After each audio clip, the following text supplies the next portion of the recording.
बिहार की सियासत में नीतीश कुमार ने एक महिला डॉक्टर का हिजाब नीचे किया था, जिसकी वजह से पूरे देश भर में या यूं कहें कि विदेश में भी, पाकिस्तान में भी इसकी खूब चर्चा हुई कि आखिर मुख्यमंत्री नीतीश कुमार ने यह सब क्यों किया और अगर किया तो इसकी सजा क्या है, इसकी माफी क्या है।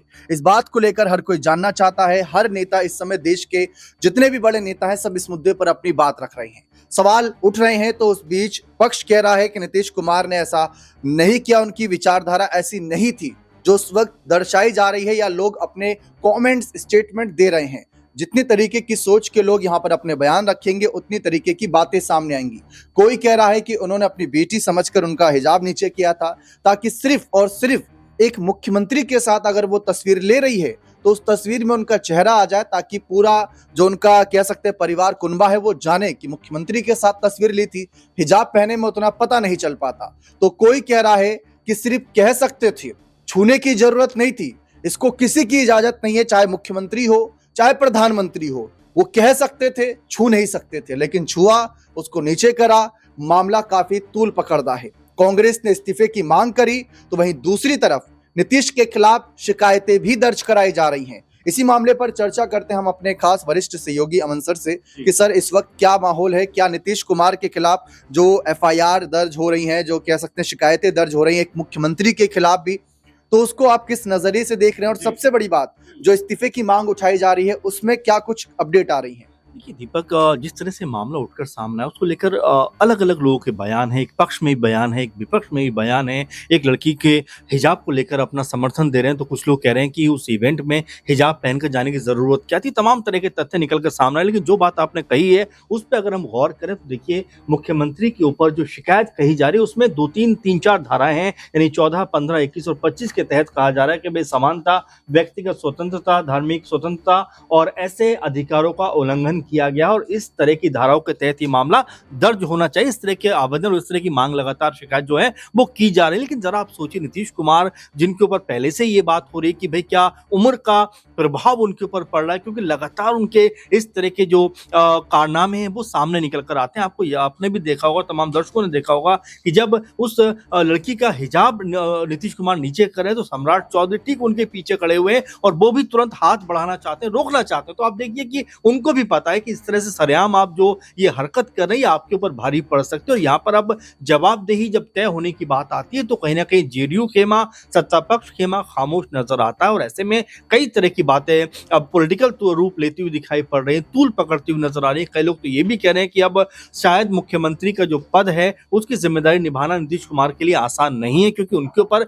कहीं ना कहीं उम्र अब का प्रभाव जो है वो यहाँ पर बढ़ता हुआ दिखाई पड़ रहा है। दीपक, अब ये मामला कहां तक जाने वाला है, क्योंकि आप देखिए तमाम विपक्ष एक सुर में लगातार नीतीश कुमार के खिलाफ एक माहौल जरूर तय कर रहा है कि भाई मानसिक स्थिति को लेकर जो पहले सवाल उठाए जा रहे थे, आपने देखा भी होगा, तमाम दर्शकों ने देखा होगा कि कभी वो गमला उठाकर किसी अधिकारी के ऊपर रख देते हैं, कभी राष्ट्रगान जब हो रहा होता है तब अजीबोगरीब हरकत करते हुए नजर आते हैं। और इस बात को लेकर ये भी कहा जा रहा है कि यहाँ पर एक महिला के सम्मान का मामला, ये हिंदू मुस्लिम का मामला नहीं है। जबकि अगर इस तरह से आई थी तो आप उनसे कह सकते थे हटाने के लिए, जिस तरह से आपने तुरंत उसका जो हिजाब है वो नीचे किया, उसको लेकर समस्या अब लोग जता रहे हैं कि भाई ऐसा नहीं करना चाहिए था। अब देखिए तमाम बातें, लेकिन फिलहाल इस मसले को लेकर जिस तरह से माहौल बना है, क्योंकि देखिए ये डॉक्टर है और लोग ये भी कह रहे हैं कि देखिए आप नौकरी जरूर ज्वाइन करिए, क्योंकि देश में वैसे ही डॉक्टर की कमी है। इस तरह के मुद्दे अगर सामने आएंगे और इस तरह से आप अगर पीछे हटेंगी तो लड़कियों के लिए आगे बढ़ना बाकी मुश्किल होता हुआ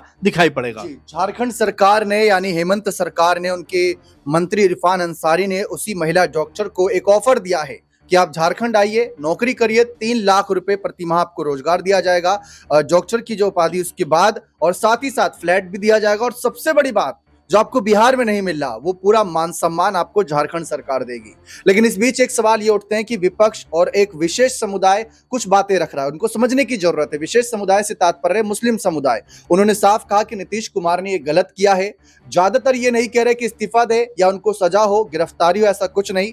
वो कह रहे हैं कि अगर नीतीश कुमार बुजुर्ग हैं और सिर्फ महिला के, अपनी बेटी को समझ कर के एक तस्वीर साफ आ जाए, उसका चेहरा दिख जाए, यही सोचकर अगर उन्होंने किया है तो माफी मांगे, अपने शब्दों को सही तरीके से पिरोकर जनता के बीच रखें, ताकि जो उनके खिलाफ भारी आक्रोश है वो शांत हो जाए। लेकिन इस बीच कुछ ऐसे विपक्षी दल हैं जो ये कह रहे हैं कि बीजेपी चुपचाप ये होने दे रही है क्योंकि वो जानती है नीतीश कुमार की जितनी छवि धूमिल होगी उतना ज्यादा इनके इस्तीफे की मांग उठेगी, और जब इस्तीफे की मांग उठेगी तो जेडीयू में नंबर 2 का अभी नेता तो नजर नहीं आता। तो सीधे तौर पर जो उप मुख्यमंत्री है, अगर भविष्य इन फ्यूचर कभी नीतीश को इस्तीफा देना पड़ गया इन मामलों की वजह से, या पीछे हटना पड़ गया, या अपना उत्तराधिकारी घोषित करना पड़ गया, तो सीधे सरल तरीके से मुख्यमंत्री के बाद उप मुख्यमंत्री उस पद पर आने के लिए तैयार रहेगा, और वो होगा सम्राट चौधरी। वहीं दूसरी तरफ विपक्ष ये भी कह रहा है कि अगर मानसिक स्वास्थ्य ठीक नहीं है, बुजुर्ग हो चुके हैं, तो अब उनसे काम लेना बंद करिए। बिहार के लिए बहुत किया उन्होंने, अब उनको थोड़ा आराम की आवश्यकता है। बिहार वासी उनकी कह सकते जो सेवा हुई उनके द्वारा, उसका मान सम्मान करते हुए उनके इस डिसीजन के साथ खड़े रहेंगे। तो एक सवाल अमन सर से यही रहेगा कि सर, अगर आज के समय अगर हम बात करें कि मान लीजिए चलिए ये हिजाब का मामला, एक विशेष समुदाय नाखुश नजर आ रहा है, माफी की मांगे, इस्तीफे की मांगे, जो भी है ठीक, लेकिन अगर भविष्य में कभी नीतीश के अलावा किसी विकल्प पर जाए, क्योंकि कोई कह रहा है बुजुर्ग हो गए, कोई कह रहा है मानसिक स्वास्थ्य ठीक नहीं, तो कोई कह रहा है कि यहाँ पर बीजेपी के षड्यंत्र है, तो इसको नजरिए से देखें तो अगला कौन चेहरा नजर आता है जो नीतीश की जगह ले सकेगा? देखिए, जेडीयू की बात अगर हम करें तो अभी कई नामों पे चर्चा थी। संजय झा की बात करें या और भी ललन सिंह की बात करें, उनके नामों की चर्चा होती रही है। लेकिन सबसे बड़ा अगर हम नाम देखें तो निशांत को लेकर बातें उठती रही हैं कि भाई पिता के बाद पुत्र को ये गद्दी संभालने का मौका मिलना चाहिए। निशांत को लेकर पार्टी के भी तमाम नेताओं ने कहा है कि उनको भाई एक्टिव होना चाहिए। अगर वो एक्टिव नहीं होंगे तो पार्टी के अंदर एक बिगाड़ पैदा होता हुआ दिखाई पड़ेगा। एक बात। दूसरी बात, आप मुख्यमंत्री बदलने की तरफ जो इशारा कर रहे हैं, तो क्या ऐसे में बीजेपी यहाँ पर चूकती हुई नजर आएगी? बीजेपी के पास लगभग 90 विधायक और सबसे बड़ी पार्टी के रूप में यहाँ पर मौजूद है। अगर यहाँ नीतीश कुमार को लेकर जो माहौल बना और यहाँ पर अगर दबाव के जो है नीतीश कुमार के ऊपर लगातार बढ़ा, तो यहाँ हो सकता है कि मुख्यमंत्री का चेहरा अगर बदला तो बीजेपी की तरफ से कई ऐसे लोग हैं, कई ऐसे नेता हैं जो इस बात को लेकर नजर बनाए हुए भी हैं और दावे भी गाहे बगाहे करते रहे हैं। चाहे आप सम्राट चौधरी की बात करें, विजय सिन्हा की बात करें, गिरिराज सिंह की बात करें, कई ऐसे नाम हैं जो अमूमन चर्चाओं में इसलिए भी रहते हैं कि भाई अगर अधिक चर्चाओं में रहेंगे तो अगर मुख्यमंत्री बनने की बारी आई या मुख्यमंत्री को लेकर कोई चर्चा शुरू हुई तो उनका नाम सबसे ज्यादा लिया जाए। तो ऐसे में ये 2-3 चेहरे हैं। इसके अलावा भी इक्का दुक्का चेहरे ऐसे जरूर हैं जो मुख्यमंत्री बनने की आस में बीजेपी की तरफ से, क्योंकि बीजेपी लगातार जो है अपना मुख्यमंत्री बनाए जाने का प्रयास करे कि भाई देखिए 15 साल मुख्यमंत्री लालू यादव रहे, उसके बाद लगातार 20 साल से नीतीश कुमार मुख्यमंत्री, यानी कि 35-40 साल से बीजेपी की तरफ से कोई भी चेहरा प्रयास तो किया है लेकिन बन नहीं पाया। तो उस जो तिलिस्म है उसको तोड़ना चाहती है और एक तरीके से बीजेपी की तरफ से सम्राट चौधरी को लेकर दीपक जरूर ये माहौल बना था एक समय कि उनको मुख्यमंत्री का पद दिया जाए। आपने देखा कि हरियाणा के मुख्यमंत्री नायब सिंह सैनी ने भी ये बात कही कि भाई बिहार में अगर इस समय कोई योग्य उम्मीदवार है, मुख्यमंत्री बनने के लायक है, तो वो सम्राट चौधरी हो सकते हैं। तो बिल्कुल दीपक, इसमें कोई हैरानी की बात नहीं होनी चाहिए बीजेपी की तरफ से कि अगर उनको मौका मिला तो सम्राट चौधरी या विजय सिन्हा, इन नामों में से किसी एक नाम पे मोहर लगती हुई दिखाई पड़ सकती है। बिल्कुल साफ है, लेकिन पहली प्राथमिकता इस समय यह रहेगी एनडीए दल की कि जो मुख्यमंत्री नीतीश कुमार के खिलाफ देश भर में विवाद देखने को मिल रहा है, आक्रोश देखने को मिल रहा है, धरना प्रदर्शन और कई जगह यहाँ पर लोग सड़कों पर उतरे हुए हैं, उसको कैसे शांत किया जाए? क्या नीतीश माफी मांगेंगे या फिर सिर्फ और सिर्फ नीतीश की चुप्पी देखने को मिलेगी और देश भर में इसी तरीके से इनके खिलाफ नारे बुलंद होते रहेंगे? देखना दिलचस्प रहेगा। बने रहिए चैनल के साथ। बहुत बहुत शुक्रिया।